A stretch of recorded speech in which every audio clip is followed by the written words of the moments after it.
Namaste. Today we are going to discuss on the topic of development of proof of concept, a prototype as well as a business model. So when you actually look at the whole entrepreneurial journey, you can see from the stage of having an idea or having germinating an idea, all the way the product goes into the market. There are a lot of stages one is expected to cross or one is expected to navigate, proof of concept, prototype, etc. So let us see what they are and try to understand what is the importance of the PoC and the prototype stages here. Mainly, let us take an example of, for example, a emergency drone.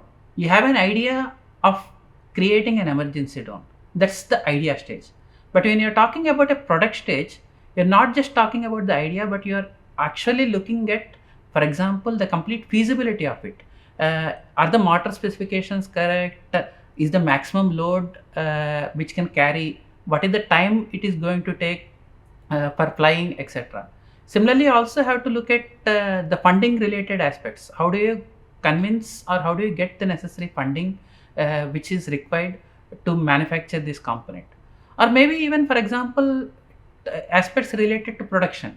So how do you see essentially what are the various things when you actually need to fabricate them, need to do it at production scale with so many of them. So what are your partners going to be? How are your team going to be, etc.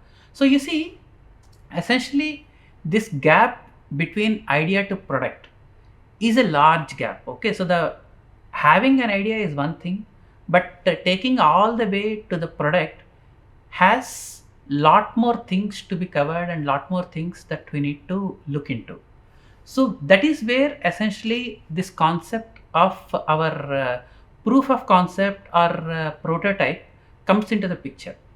So you see, essentially here, a proof of concept helps us create a basic validation of the idea, a basic testing of the idea, and helps us cover or narrow that gap between idea to the product. Okay, and in this session, we'll try to understand what are the various ways of handling or what are the various details of how a proof of concept, etc., is there. So let us try to understand what are the various aspects of it. So we have three things here: proof of concept, PoC, prototype, and business model. Typically, the prototype or proof of concept is more about technical feasibility of the idea. A prototype is also usually focused more on the user interface or the user experience of it. And the business model revolves around what is the financial sustainability or financial scalability of the idea in mind. Please note here that POC, prototype, and business model are not exactly same, and there are small differences between them. In the context of this discussion, we'll treat them together as a single bunch, and we'll try to understand their overall role and their overall use in the startup context. So, why do you need to validate ideas? Of course, it saves us a lot of time in trying to both remove bad ideas as well as trying to confirm whether the problems we are solving and addressing are they really worth solving or not. We also reduce the risk which is kind of involved in building something which nobody's end of the day going to use, or maybe even sharpen our solution with better insights. So what we are doing with the help of proof of concept and prototype is actually take inputs from the users, inputs from actual end users, and see whether our idea is resonating with these applications and these situations. Firstly, let us look at POC or proof of concept. Proof of concept is more about will it work? Okay, the solution or the idea in mind is it really going to work or not? So typically, many times this is a low cost or a quick method to validate our concept or validate our ideas. Take an example of a hyperloop. So, is a hyperloop, the concept is fairly understood, etc. But you cannot, before you jump into actually creating a large scale hyperloop transport model, let us say, you have to test it at a basic level. see what are the various nuances related to it. So this example is the picture I'm showing here is from the subscale or a small scale hypersonic tube which is created at IIT Madras. So here you're going to test the ideas related to creating a full-fledged hyperloop. So these kind of proof of concepts help you understand what are the various nuances related to our idea and scaling of them. Or even for example, closer home, let us say you are interested in creating a workout tracker. You want to track what is the exercise or what is the workout, what is the walking, etc. you have done. So, and to do that, uh, final product is fine, but even before you actually do that, you try to understand what are the various components which are required to make this such a product. How do you integrate them? How do you do the basic electronics related to them, or the basic Arduino or the basic programming related to them? Creating such a proof of concept will help you understand before you go into a full-fledged model or a full-fledged product for doing it. So similarly, a prototype is a preliminary model of your component. So it is usually created either to gather feedback from the users, or also to understand the form or the fit and the manufacturability of various aspects. So you can think of a prototype having four functions: form, appearance related, workflow related, user experience related, or even performance assessment. So if you see, for example, form and appearance. So you want to understand or tell to the user how it feels like. So you have essentially, for example, here a small scale model of a car built using clay modeling. So what you are telling is how is the look and feel of the car you are trying to design.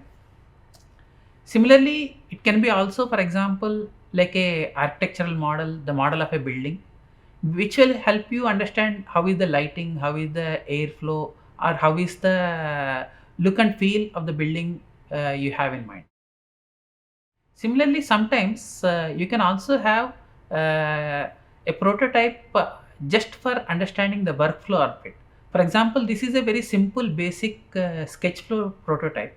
So what you are doing here is how a graphic user interface or a software app you are creating will feel like from the user perspective. What are the welcome screen? What are the screens which will scroll through in different times for the user, etc.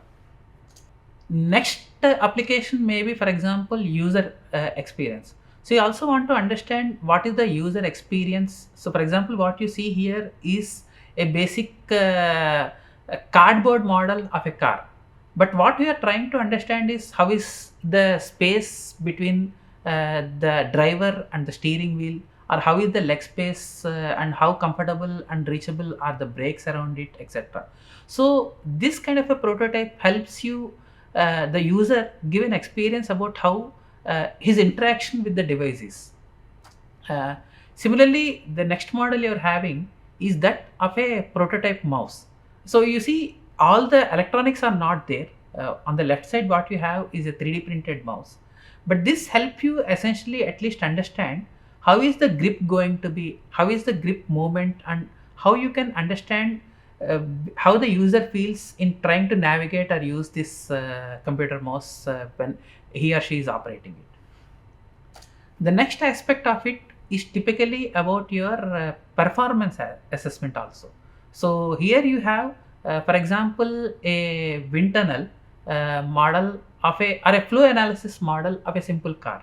So what you are trying to understand is how the air drag on the model is the model aerodynamic, and is the drag less, etc. So you are also trying to understand what is the performance and assessment of the performance of the model. So a prototype can function or can help you all these four aspects, some form of form and appearance, some form of workflow, some form of user experience, or even performance assessment, etc. And depending on the situation or application, you may have a prototype concentrating on each of these aspects. So you have similarly, for example, a prototype trying to understand how a hand moves, a artificial hand moves. Okay, So these are essentially some ideas related to the prototype. Then going into the business model. Business model is more about how you're creating the value or where the value is coming from. So it's not just about the innovation, not just technical, but even from a financial or from a sustainability perspective also. So you're not just idea sharing ideas, but you're sharing also how it will be making into a viable business, or what is your vision of your business about it. Okay. So in short, essentially prototype proves the technical feasibility and usability, whereas a business plan provides the sustainability and the scalability aspects of your idea. So take for example, just illustrating what are the aspects one needs to look at. For example, one is talking about a business plan or a business template. You have three examples. For example, take a case of a Zomato. So what are you selling here? You are selling essentially food delivery, and you are kind of selling listings in the restaurants and the reviews related to that. Who are you selling it to? Mostly urban, and sometimes now it is even many rural and semi-rural application places also, but mostly customers who are interested in seeking delivery solutions as well as more options in it. How are you delivering value to it? You're kind of using probably a mobile app or a website integrated with your delivery logistics. And how do you earn money? This is kind of important part of it. So you have essentially either commissions from the restaurant or the delivery fee, or you may also have some subscription models, some advertisement models, etc. Compare it, for example, with, let us say, a chai wala in our local area. Okay. So where kind of what is the delivery or what are the items they are selling is essentially fresh tea and some snacks, some samosas, etc. And how are they selling it to? They're not using apps, or they're not using necessarily any mobile interfaces, but they're working with the local workers, maybe students, maybe passerbys, nearby residents, etc. And how are they delivering to it? They're more of a over the counter service in a fixed location, etc. And mostly it is direct cash sales or direct phone pay, UPA sales, etc. Now compare it, for example, maybe you are setting up your own lemonade stall in your school or a college premises on some occasional events. So here please remember that although you're also selling lemonade or you're selling some devices, it's mostly acquaintances you're selling, and essentially you're not many times counting the logistics, you're not counting the salaries part of it, or the maintenance fee part of it, etc. So a clear business plan helps you understand that what are my major priorities and how am I going to create user interchange or interact with the users. So what is the role of testing and feedback in refining the prototypes? Essentially what it helps is kind of checks whether the prototype works for the users or not. It also tries to find problems in design and performance early. So kind of, so if you are have some idea, but if there are some problems, you try to address them, or you are aware of them much ahead. It also shows how it can be improved, and helps them make prototype better step by step. And finally, it is all about giving the confidence to the people. So before you go into the final version, there is a lot of need to interact with the users, interact with even people who are going to fund it, interact with the partners, and give them confidence that look, your solution is going to work and is going to be useful. And a prototype is a very useful step in the process. It helps you kind of give them the necessary exposure and confidence before you actually go into the product. So now I think we have seen what are the various aspects or various advantages of creating a prototype. Now let us also look at kind of how you can build a prototype or how you can make a prototype. So it's not necessary that a prototype should be always very sophisticated, always very hi-fi in nature. You can also build simple prototypes with basic tools, basic gadgets or tools around you. Uh, because the major idea here about a prototype is not the sophistication of it, but your ability to convey your idea to a next person, to the user or the potential manufacturer, etc. Okay, so what you are trying to do is convey your idea, and that can be done in even using some simple tools and simple aspects also. So these are a few examples. So for example, you can start with a simple, what we call as a storyboard prototype. So here what you are doing is kind of just giving the user a feel or a walkthrough of it. How is your, for example, the GUI you are creating going to help the user? Okay, so it need not be a very sophisticated one. You can even create a basic pen paper sketch type of a prototype also. The idea being conveying your concept to the user. Okay, I think that is the primary purpose, and even a simple tool like this can be helpful. You can also think of, for example, creating simple cardboard models. So for example, the one you have is trying to convey how a camera or how a bag or a kind of a shoulder bag is going to look like. Naturally, here the intent is more to give the user a feel of how it feels to use the component, what is the form factor of it. Okay, so there even a simple cardboard model like this can be still very helpful. You can also, for example, use some engineering kits. What you see is a Lego kit model of Mars land rover. Okay, so kind of, I mean, the thing which actually the robot which went into the Mars land rover. This is a miniaturized Lego kit of the same, and you can actually try to understand how a six-legged robot versus a four-legged robot is going to perform, and how, for example, the mounting of your camera or mounting of your moving device, etc., can be also. Okay, so even basic engineering kits can help you understand these nuances and understand refining your idea further. And also you have some examples where you can use 3D printing also. So 3D printing, for example, what you see here is a 3D printed model of a helmet. So how the helmet fits, or what is the space between your mouth, and how is the form factor related to the helmet. So these kind of things also you can create. So you can also use 3D printing in many applications to create a basic model of your prototype in mind. So the whole idea is convey your idea. How do you convey your idea to the user? It can be a simple storyboard, it can be a cardboard model, it can be an engineering kit, it can be a 3D printed model.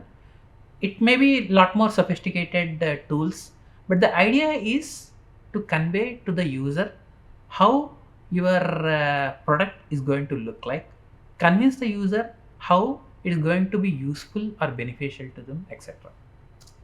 And to summarize, I think so. The whole idea here is you're looking at three aspects. The proof of concept is essentially a quick test to see if the idea is actually going to work or not. Then you have a prototype where you kind of have a rough model or a sample of your idea, and you're trying to use this to get perspectives or insights from the users, how it is going to useful to them or how they are going to likely to use them. The third aspect is essentially your business plan, where you're trying to explain also how this simple idea can be converted and become a real big business also. Okay, so if I look at summarizing all this and see how all this is taking into the future, so you see essentially the whole dynamics is changing into the way innovation is understood. So earlier the idea was always that innovation, groundbreaking innovations need to happen in very large, huge R&D setups, maybe DRDO labs, maybe ISRO labs, maybe other IITs, etc. While that is true, today it is also that lot of innovations can happen from small set of individuals also. It need not be large corporations always. It can be even small set of individuals who can come up and do really groundbreaking innovations. And for example, if you see the examples of even what are today big corporations, but what they started, okay, Microsoft or Google or Facebook or Infosys, they all started with a handful of people, maybe just in their college dormitory or in their garage workshop. Essentially, to be an innovator, you don't always necessarily need large institutes or large this thing.